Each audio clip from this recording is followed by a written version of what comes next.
तो देखिए खेसारी लाल यादव का भी एक गाना ट्रैक्टर पर बत्ती बांध कर जो है खेसारी लाल यादव के लिए गाना एक शूट हुआ है। जैसे पावर स्टार पवन सिंह सड़िया गाना आया था, जी हाँ वैसे ही खेसारी लाल यादव का जो है पावर टेक गाड़ी पर जो है बत्ती बांध कर जो है शूट हुआ है गाना।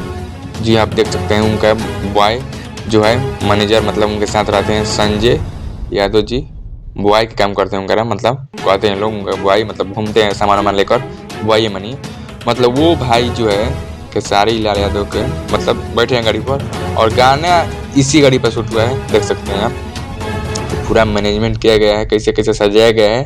कहीं ना कहीं पावर स्टार पवन सिंह को देखते हुए ये गाना को बनाया गया है और ट्रेंडिंग स्टार खेसारी लाल यादव बैठ कर गाना गाड़ी लेकर आएंगे और गाना इसी पर बन रहा है और बन भी गया है, शूट भी हो गया है। बहुत जल्द किस कंपनी से आ रहा है ये तो मालूम नहीं है, लेकिन बहुत खतरनाक होने वाला है गाना भाई साहब। आप देख सकते हैं संजय यादव के खेसारी लाल यादव के साथ रहने वाला संजय यादव बॉय के साथ। चलिए मिलते हुए कुछ अपडेट लेकर।